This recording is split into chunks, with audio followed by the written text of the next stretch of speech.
In 2008, legends of the game switched sides in one of the most eventful trade deadlines in baseball history. A pair of future Hall of Famers donned uniforms that you probably wouldn't expect. A former Cy Young winner helped snap a baseball curse. A slugger with over 500 career home runs rejuvenated a proud city and franchise. This deadline had it all, and altered baseball for the next decade with a chaotic collision course of unforgettable events. The trading festivities begin on July 7th of that year. The Milwaukee Brewers kick off our events, sitting at 49-40 on the day of this trade, with a starting rotation that was a ticking time bomb. To that point, Ben Sheets had carried the weight, one of the better seasons in a very underrated career, but the group lost young right-handed stud Yovani Gallardo to a torn ACL on May 1st. Simultaneously, the Cleveland Indians were enduring a frustrating season, a year removed from making it all the way to Game 7 of the American League Championship Series. They were coming off unsuccessful contract extension negotiations with their former AL Cy Young winner, CC Sabathia. He was set to hit free agency at the end of the 2008 season. When the club suffered a 9-game losing streak at the end of June that plunged them to a season worst 16 games under 500, the writing was on the wall. There was no point in signing Sabathia, and he was made available at the trade deadline. With that being said, Sabathia wasn't pitching to his usual standard, with an ERA near 5 in his first 13 outings that year. With the Brewers not known for pulling off blockbuster moves, this was a transaction that made a lot of sense. Buy low on Sabathia and see how much he can help you down the stretch. However, this deal came close to not getting done in the first place. With the trade still in limbo, Brewers GM Doug Melvin made a compromise to help push the envelope. He told the Cleveland front office that if Milwaukee got to the playoffs, Cleveland would get to handpick a prospect and vice versa for the opposite result. Milwaukee hadn't made the playoffs since 1982,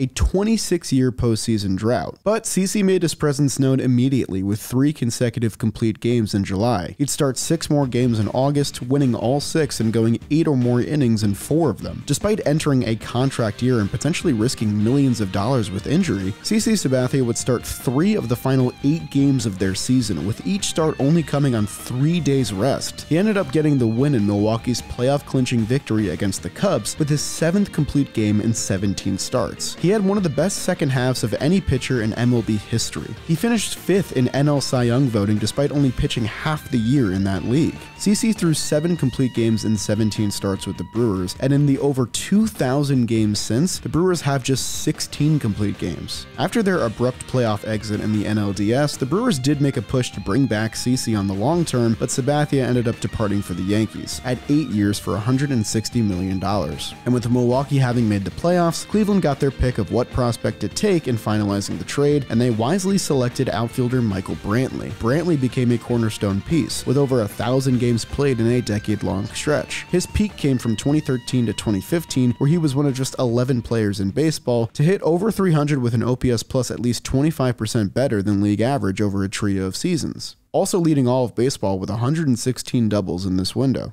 Overall, the exchange of wins above replacement heavily favors Cleveland here, but considering the significance of CC Sabathia helping Milwaukee break a curse, I think both sides are pretty happy with the way this kicked out. It's unusual that the biggest blockbuster of a trade deadline ends up being the very first trade made, but that's not to say that the 2008 deadline didn't have some fireworks ahead. In fact, the very next day, the Brewers' division rival and the Cubs responded with their own starting pitching move. Chicago was tied with the Los Angeles Angels for the best record in all of baseball at the All-Star break that year, and would go on to claim the National League Central Division with 97 wins on the season. They pitched to the 4th best ERA in baseball that year, actually tied with the Brewers at 3.87, and a big reason for that was their trade acquisition of Rich Harden. At the beginning of July, Harden owned the 5th best ERA among pitchers with at least 50 innings pitched. Having already pitched more innings than his prior 2 injury-laden seasons combined, Oakland looked to flip him with a year and a half remaining on his contract. They sent him to Chicago, where Harden got even better. He struck out at least 10 batters in each of his first 3 outings on the north side, and he pitched to a 1.77 ERA in a dozen outings for Chicago, the 2nd best mark from the date of the trade to the end of the season in all of baseball, only trailing CC Sabathia. He had 6 games in 2008 with double-digit strikeouts, one of only 5 pitchers to accomplish that season, and 5 of the outings came with the Cubs in the second half. To acquire a pitcher of this caliber, the Cubs had to give up a decent haul, including 3 of their top 10 prospects. The biggest prize was supposed to be pitcher Sean Gallagher, a top 100 prospect, but he never really worked out in Oakland. Instead, it'd be the former first-round pick, a catcher turned third baseman that wouldn't debut for another couple years.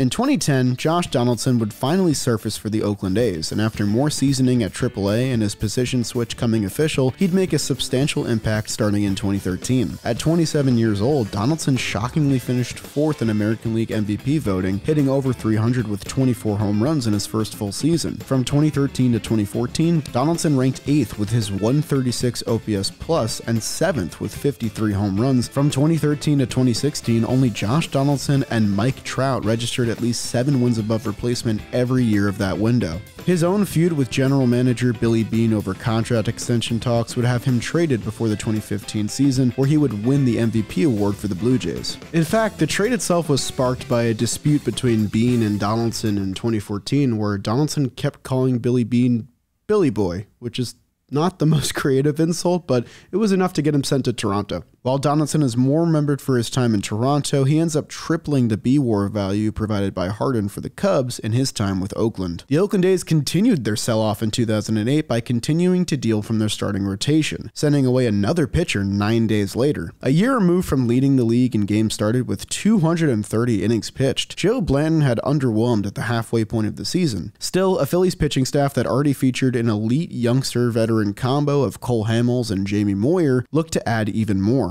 After being sent to Philly, Blanton tossed over 70 innings with an above-league average ERA+.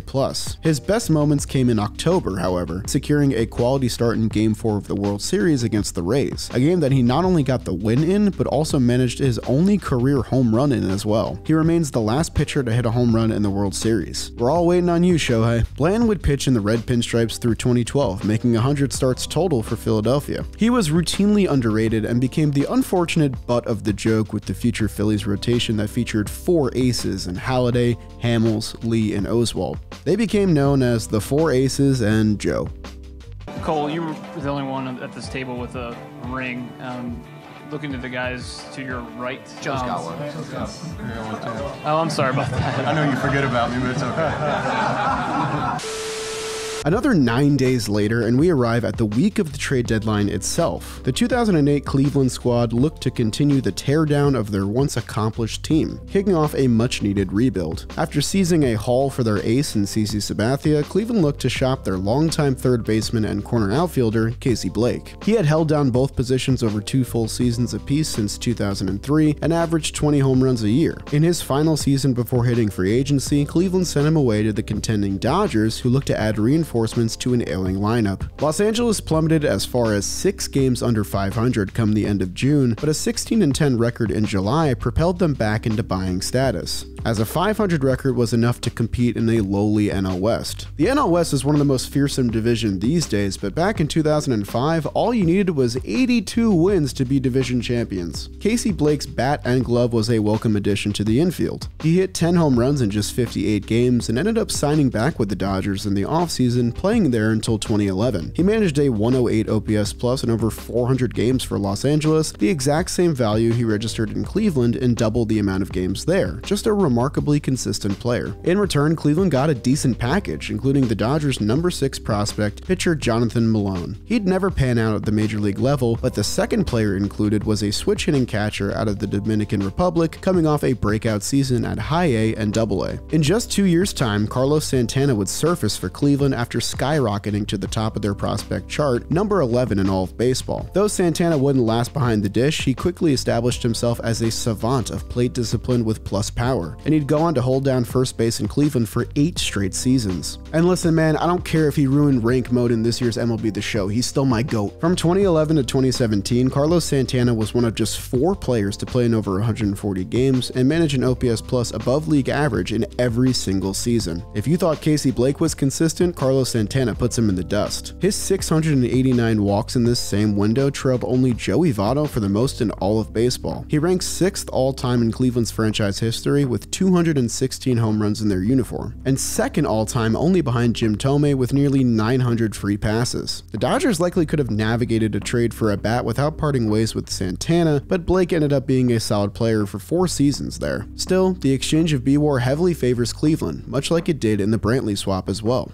A quick interruption on today's trade deadline recap video to thank today's sponsor, which is the DraftKings Sportsbook. Right now you can use promo code OLIVE, bet $5 on any wager, and win $150 in bonus bets instantly. Also, every Tuesday you can enter the John Boy Media DFS Fantasy League. It's a league where you can set your own lineup of players playing that night, and the most amount of points can get you into some real cash prizes. You can compete against me and all my other John Boy Media coworkers, and thank you to DraftKings for sponsoring today's video.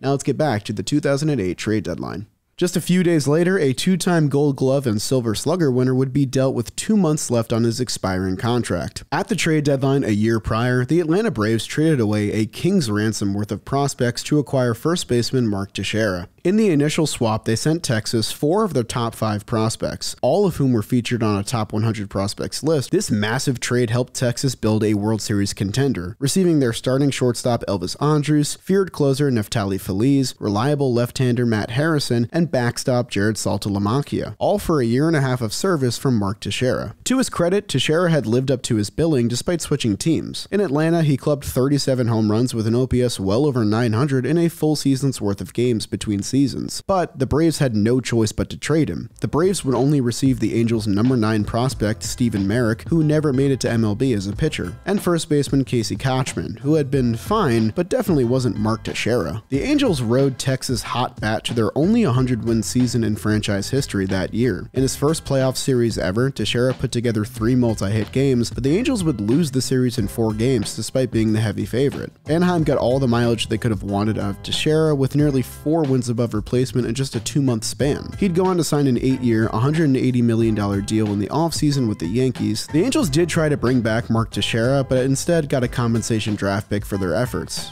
I wonder who they used that on. This finally takes us to the deadline day itself on July 31st. The AL Central had been relatively quiet up until this point, and the Minnesota Twins and Chicago White Sox were deadlocked at 60 and 48 in a 2-horse race for the division crown. Surprisingly, Minnesota opted to make no significant moves for their roster. The White Sox, on the other hand, swung a deal for a future Hall of Famer from the Cincinnati Reds. In 2008, the Ken Griffey Jr. era of Reds baseball was coming to a disappointing end. An 8-year stretch marred with untimely injuries and mediocre team performance, the Reds shopped their franchise face at that year's deadline, looking to kickstart a new era of Reds baseball. Griffey, who had clubbed 15 home runs with an above-league average OPS plus to that point, was sent to the South Side. It was a full-circle moment for the White Sox, who had once tried to add Ken Griffey Jr. to their 2005 squad as the replacement for an injured Frank Thomas. In return, Cincinnati received right-handed pitcher Nick Massett, who pitched in over 200 games for the Reds. His value does outweigh what Griffey provided to the White Sox in his 2 months there, but Griffey's time certainly proved to be more memorable. In his last postseason hurrah before returning to Seattle for the final years of his career, Griffey maintained his offensive numbers and helped the White Sox remain tied with Minnesota up until the final game of the regular season. With both teams knotted at 88 wins, a Game 163 was forced. In the dramatic contest for a playoff spot, Ken Griffey Jr. prevented a Twins run from scoring with an iconic outfield assist from center field at age 38. It turns out that was a game-winning play, with the White Sox holding on for a narrow 1-0 victory to emerge as AL Central champions. And I've got to imagine both teams were pretty happy with the way this trade evened out. But that wouldn't be the biggest fireworks set off on deadline day, not even close. Hours later, a 3-team swap that would dramatically change the identity of all 3 teams involved took place. In the 6th year of an 8-year contract worth $160 million, the relationship between the Boston Red Sox and outfielder Manny Ramirez had fully deteriorated, despite hoisting 2 World Series trophies together. General manager Theo Epstein, who succeeded the man who initially signed Ramirez, had been shopping Manny for years to that point. He once explored a 2003 trade to try and land Alex Rodriguez from the Rangers, and even engaged with the Dodgers front office in 2006 on the topic of a trade involving Ramirez. Even despite his continued hitting success, Ramirez was wearing out his welcome in Boston. Persistent injuries, clubhouse altercations with both coaches and teammates, and Manny's unkind words towards the organization in media interviews made this trade all but a certainty to occur come deadline day. Over on the other side of the country, the Los Angeles Dodgers sat in desperate need of a veteran presence and offensive threat. Vying for just their second division title in 13 years, the team had added Casey Blake and featured a young promising core including outfielders Matt Kemp and Andre Ethier, as well as battery mates Russell Martin and Clayton Kershaw. They could have certainly used someone like Manny Ramirez, but lacked the prospect capital to get the deal done. Enter the Pittsburgh Pirates, who were enduring their 16th straight losing campaign, with 4 more to go before their return to relevancy. Looking to reset their farm system once again, and knowing they'd be unable to pay star outfielder Jason Bay, the Pirates entered the trade conversation. He was one of just 9 players from 2004 to 2009 with over 180 doubles and home runs, a list that includes Albert Pujols and David Ortiz. Bay ranked 7th in home runs with 22 and 7th in weighted runs created plus at 134 among National League outfielders. This made him a perfect fit to replace Manny in Boston's outfield. The Dodgers would get Manny, the Red Sox would get Bay, and both teams would be happy, so all that was left was an appropriate prospect package for Pittsburgh.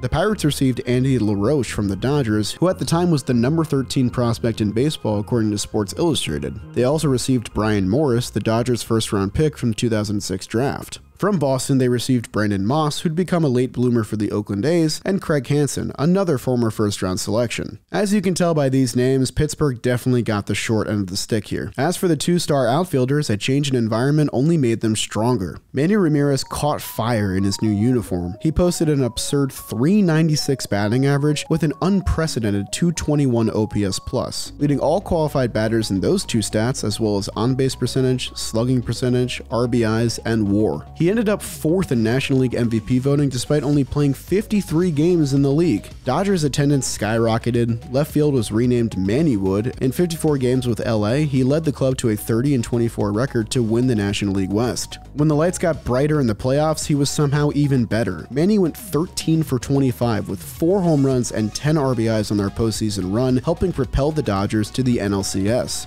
Since the beginning of the expansion era over 60 years ago, Manny's OPS in this playoff run is still the highest of all time for hitters with at least 30 plate appearances. Another team playing in the championship series that year was the Boston Red Sox, thanks in part to their new outfielder Jason Bay. He remained remarkably consistent despite changing uniforms and clubbed 3 postseason home runs on their run to the ALCS. He was even better in his second season with Boston, his contract year in 2009. He finished 7th in American League MVP voting for his efforts. Though the later years weren't kind to both of these men, this lone blockbuster trade put these two in the spotlight when they were at their absolute best. Both Boston and Los Angeles came out of the deal big winners, with Pittsburgh left behind in the dust of what could have been. That was the last significant deal prior to the trade deadline that year. The Yankees and the Tigers pulled off an awkward swap of Pudge Rodriguez and Kyle Farnsworth, where neither played particularly well for their new team. However, this was back in the era where the waiver trade deadline still existed, meaning players placed on waivers could be swapped among teams all the way until the end of August. With this stipulation, there's a couple other noteworthy moves we can discuss, like Los Angeles bringing on Greg Maddux for his final run as a big leaguer, the Diamondbacks scooping up Adam Dunn to hit some home runs, and Philly bringing on Matt Stairs, who'd have his own big postseason moment in the NLCS. But one quiet move prevails above all of those, and unfortunately, it comes at the expense of our Pittsburgh Pirates once again. Looking to clear room for younger talent, the Pirates decided to cut ties with a 27-year-old third baseman. The Pirates would receive catcher Robinson Diaz from the Blue Jays, and in exchange for him, they dumped off a future 6-time All-Star in Jose Bautista to the Blue Jays. The simple fix was Bautista starting his swing just a second or a second and a half earlier, and it completely revolutionized his offensive approach. It wasn't long before Bautista would crank 54 home runs in 2010. This magic season, just the 7th 50 home run season since 2010 in all of baseball, kicked off a near-decade run of dominance. From 2010 to 2016, no player in baseball had more home runs than the 249 smacked by Bautista, helping Toronto build a fearsome lineup that would snap a 22-year postseason drought. He owns the second most home runs and walks in Toronto's history, trailing only the criminally underrated Carlos Delgado. By wins above replacement, he is the most valuable player in the history of the franchise. This quiet trade, made 3 weeks after the trade deadline itself in 2008, has a chance to be one of the most lopsided trades in baseball history. And that, ladies and gentlemen, and everyone in between, is a summary of the 2008 trade deadline. And that concludes a 6-week binge of trade content for me. I definitely had a lot of fun putting all these videos together, and hopefully the 2024 trade deadline can live up to some of the hype. I appreciate you guys, and I'll see you guys next time.